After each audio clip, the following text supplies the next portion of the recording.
वालेकुम राफ़ी, कैसे हैं आप? वालेकुम अस्सलाम। आप कैसी हैं? अल्हम्दुलिल्लाह मैं भी बिल्कुल ठीक हूँ। अच्छा राफ़ी, आज जो है हमारे पास काफ़ी सारी क्वेरीज आ रही थी, कुछ हम लोकल ड्रेसेस पर और कुछ जो हमारे डिज़ाइनर ड्रेसेस हैं उन पर बात कर लें। तो अभी मैं यहाँ पर देख रही हूँ कि आपने 3 ड्रेसेस जो है डिस्प्ले पर डिस्प्ले की है। तो आप मुझे बताते चलेंगे कि क्या मतलब डिज़ाइनर और लोकल फैब्रिक में क्या फ़र्क है और क्यों लोग प्रेफर करें डिज़ाइनर वेयर लेना या क्यों प्रेफर करें लोकल वेयर लेना? बिल्कुल, मैं आज जो है आपके जो भी व्यूअर्स हैं उनको बताता चलूँ कि बेसिकली आज वीडियो बनाने का मेन मकसद ये है कि आज हमने 3 कैटेगरीज़ रखी हैं जिसकी हमें काफ़ी डिमांड आ रही थी कि आप हमें तीनों कैटेगरीज़ जो हैं क्लोज़ेट की उसके बारे में हमें बताएं कि वो उसकी प्राइसेस किस तरीके से होती हैं। अगर हम एक नॉर्मली बात करें कि हम लोकल मार्केट से परचेज़ कर रहे हैं ड्रेस उसमें, और जो लोकल किसी ब्रांड से परचेज़ कर रहे हैं, एंड जो डिज़ाइनर ड्रेस हैं, इन तीनों में क्या फ़र्क है, इनकी प्राइसेस में क्या फ़र्क है, क्यों डिज़ाइनर ड्रेस इतना एक्सपेंसिव होता है और जो लोकल मार्केट से परचेज़ किया हुआ है वो उसकी प्राइसेस इतनी कम क्यों होती हैं। तो इससे इन चीज़ों को आज बिल्कुल हम डिस्कस करेंगे इस वीडियो में। ठीक है। अच्छा राफ़ी, आप मुझे वन बाय वन बताते चलेंगे कौन सा ड्रेस किस कैटेगरी का है? बिल्कुल, मैं आपको बताता चलूँ कि जो पहला आप ये जो ड्रेस देख रही हैं, रेड लहंगा चोली जो है, ये बेसिकली हमारा बजट कैटेगरी का ड्रेस है जो कि लाइक आप ईज़िली किसी भी मार्केट से परचेज़ कर सकती हैं। आप अनारकली लाहौर में भी देख सकती हैं। आप ये ड्रेस जो है कराची में अगर बात करूँ तो मैं जामा क्लॉथ में और ये पापोश टाइप मार्केट में आपको ईज़िली एक्सेसिबल होगा। अच्छा, इसमें मेन फ़र्क ये होता है कि इसका जो फैब्रिक है वो आपको बहुत ही लो कॉस्ट पे किसी भी मार्केट में अवेलेबल हो जाएगा। मार्केट की किसी भी शॉप से आप इस तरीके का फैब्रिक ले सकते हैं। एंड देन इसके ऊपर जो काम हुआ हुआ वो एक कहते हैं कि एक जितना इंट्रिकेट काम होता है उतना इंट्रिकेट काम इस पे नहीं है, बट ये है कि जो अफोर्ड नहीं कर सकते एक्सपेंसिव ड्रेसेस वो बिल्कुल यहाँ से बाय कर सकते हैं। ऐसा नहीं है कि ये पहनने के काबिल नहीं होते। ऑब्वियसली ये ड्रेसेस भी खूबसूरत होते हैं और इन ड्रेसेस पे भी काम करते हैं जितने भी लोकल आर्टिसंस हमारे काम करें। तो मैं आपको बताता चलूँ कि इसमें फ़र्क किस तरीके का होता है। बाज़ औक़ात जो है ड्रेसेस पे जो काम होता है वो एम्ब्रॉयडर्ड नहीं होता, उस पर वो स्टिच्ड होता है या फिर जस्ट उसे स्टिक किया हुआ होता है। जैसे कि आप लेस वगैरह आप बाय करके रेडीमेड जो भी काम होता है उसको आप स्टिच करवा देते हैं, उसी तरीके से इन ड्रेसेस पे भी काम किया जा सकता है। ये पहली कैटेगरी का हमारा ड्रेस था जो कि हमने आपको बताया। इसमें फैब्रिक का भी फ़र्क आएगा, इसमें हमारा जो रॉ मटेरियल इस्तेमाल होगा उसका भी ऑब्वियसली फ़र्क आएगा। जी एंड बिल्कुल। ये लॉन्ग लास्टिंग नहीं होता, लाइक आप ये लाइफ टाइम इसकी जो मटेरियल की गारंटी होती है वो अच्छा, नहीं होती अगर इसमें। मैं भी इस फैब्रिक को देख रही हूँ तो काफ़ी लाइट मुझे फील हो रहा है, अगर मैं इस मतलब हाथ लगा के फील करूँ तो। बिल्कुल, ये फैब्रिक जो है आपको एक्चुअली लो कॉस्ट की वजह से और जो मार्केट में इजीली एक्सेसिबल है उसकी वजह से इसकी जो क्वालिटी में फ़र्क बिल्कुल आपको महसूस होगा। जो आप लोकल किसी ब्रांड से लेंगी उसमें ऑब्वियसली आपको बिल्कुल इसका फ़र्क महसूस होगा। ओके। अच्छा, तो ये मतलब एक कस्टमाइज्ड ड्रेस है कि लोग किसी भी मार्केट से जाके इसको बनवा सकते हैं किसी भी कारीगर से? बिल्कुल बिल्कुल ऐसा ही है। आप किसी भी कारीगर से इसको बनवा भी सकते हैं। आप अगर जिन मार्केट्स का मैंने आपको बताया वहाँ पे जाके आप इसको रेडीमेड भी परचेज़ कर सकते हैं, क्योंकि ऑब्वियसली उन्होंने काफ़ी वैरायटी ऑफ रेंज जो है वहाँ पे अवेलेबल होती है इस तरीके के ड्रेसेस में। अच्छा, थैंक यू राफ़ी। अच्छा, सेकंड जो इसके बराबर में ये किस कैटेगरी का ड्रेस है, आप मुझे इसके बारे में बताएँगे? सो बेसिकली ये सेकंड कैटेगरी है और इसके बारे में आपको बताता चलूँ कि ये लोकली ब्रांड से परचेज़ किया हुआ ड्रेस है। जो कि आप अगर तारिक रोड पे देखें तो यहाँ पे मीनाकारी हैं, शकील्स हैं, इसके अलावा आरिफ्स हैं, काफ़ी लाइक मक्का ब्राइडल भी हैं, तो उनके पास इस तरीके की कैटेगरी में आपको ड्रेस मिल सकता है। मैं हरगिज़ ये नहीं कहूँगा कि इसका जो फैब्रिक है वो उसी तरीके का फैब्रिक होगा जो कि लोकली मार्केट में ईज़िली एक्सेसिबल होता है, बिल्कुल नहीं। रीज़न ये है कि इनके जो फैब्रिक्स होते हैं ये काफ़ी सर्चिंग के बाद ही फैब्रिक इस्तेमाल कर रहे होते हैं। बाज़ औक़ात इनके अपने फैब्रिक्स भी होते हैं, ये ख़ुद बनवाते हैं फैब्रिक, तो उसमें भी आपको फ़र्क महसूस होगा।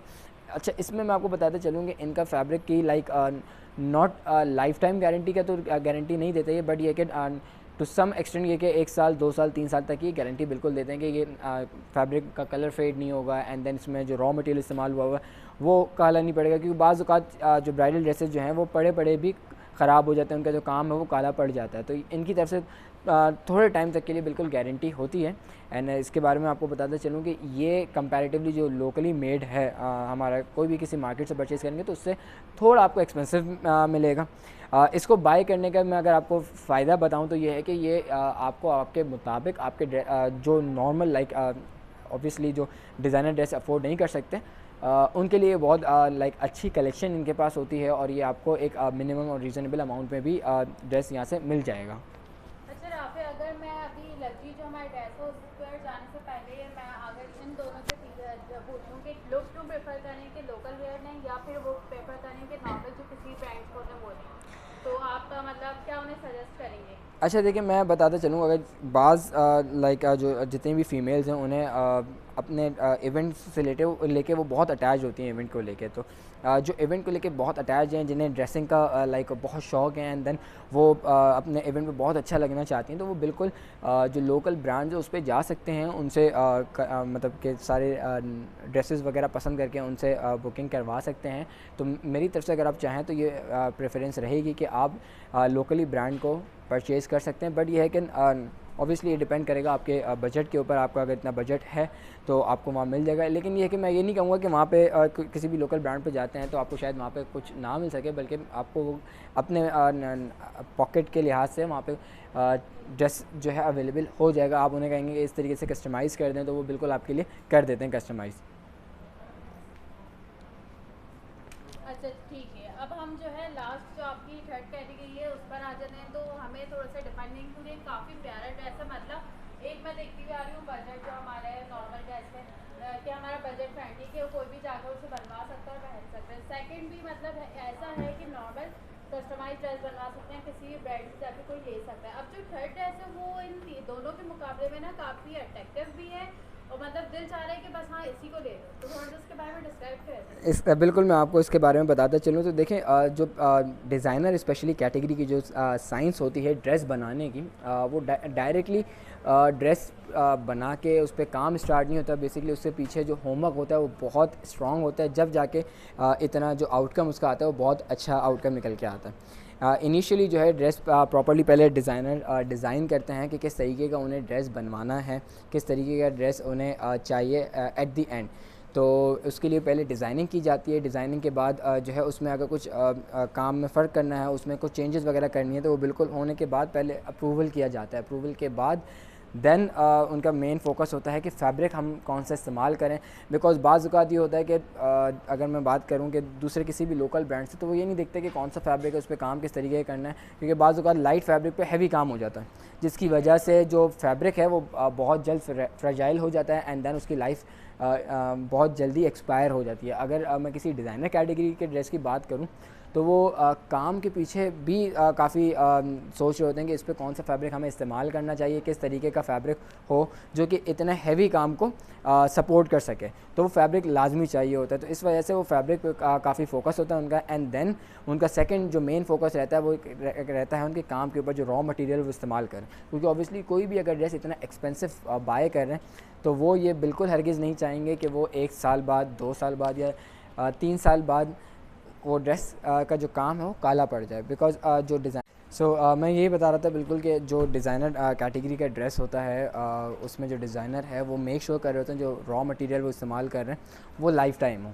क्योंकि जो भी इतना एक्सपेंसिव ड्रेस बाय कर रहा है किसी भी डिज़ाइनर से, तो उसकी कोशिश यही रहेगी कि उनका ड्रेस जो है लाइफ टाइम रहे, उसका जो काम है वो काला कभी भी ना पड़े। ऑल्दो ये ड्रेस एक बार वेयर करने के बाद किसी यूज़ में नहीं होता, बट स्टिल जिनका शौक़ है पहनने का, जिनका हैवी ड्रेसेस पहनने का शौक़ है, डिज़ाइनर कैटेगरी पहनने का शौक़ है, तो वो ऑब्वियसली बाय ज़रूर करते हैं। एंड देन ऐसा नहीं है कि वो बाय करने के बाद ये चाहें बिल्कुल कि उनका ड्रेस ख़राब हो जाए। इसी वजह से क्लोजेट भी है बिल्कुल कि कोई भी अगर डिज़ाइनर कैटेगरी वो बाय कर रहे हैं तो क्लोजेट पे रेंट आउट करके उससे अपनी जो भी इन्वेस्टमेंट है वो रिटर्न भी कर सकते हैं। सो बेसिकली क्लोजेट पे जो है ये 3 तरीके की कैटेगरीज अवेलेबल होती हैं। बजट कैटेगरी भी अवेलेबल होती है। बजट कैटेगरी के बाद हमारे पास क्लोजेट की फेवरेट कैटेगरी होती है जिसमें लोकल ब्रांड्स के जितने भी ड्रेसेस होते हैं वो रखे जाते हैं। एंड देन उसके बाद हमारे पास डिज़ाइनर कैटेगरी है जिसमें सिर्फ और सिर्फ डिज़ाइनर टैग ड्रेसेस होते हैं हमारे पास। तो इसमें आज तीनों कैटेगरी में हमने आपको फ़र्क का बताया कि इसमें फैब्रिक का फ़र्क हो सकता है, एम्बेलिशमेंट का फ़र्क हो सकता है, जो डिज़ाइनर कैटेगरी के पीछे जितना होमवर्क हो रहा है उसके डिज़ाइन के ऊपर, उसका ऑब्वियसली फ़र्क रहता है। आप अगर किसी डिज़ाइनर कैटेगरी में देखें तो उनका ड्रेस भी इतना हैवी होता है, उनका दुपट्टा भी इतना हैवी होता है, तो ऑब्वियसली फिर वो उस लिहाज से चार्ज करते हैं एज़ कम्पेयर टू अगर आप किसी लोकली मार्केट से परचेज़ करते हैं तो उस पर इतना लाइक बैक एंड पे इतना काम नहीं होता जितना आप कंपैरेटिवली किसी और ब्रांड पे देखते हैं। Thank you so much. आपने काफ़ी अच्छे तरीके से तीनों ड्रेसेस की कैटेगरी को डिफाइन कर दिया है। मैं उम्मीद करती हूँ हमारे जो व्यूअर्स हैं उन्हें भी बात समझ आ गई होगी। वैसे अगर आपकी कोई भी क्वायरी हो किसी भी चीज़ से रिलेटेड तो आप कमेंट कर सकते हैं। इंशाल्लाह आपको हमारी टीम जल्द से जल्द रिस्पॉन्स कर देगी। Thank you so much. अल्लाह हाफ़िज़। अल्लाह हाफ़िज़।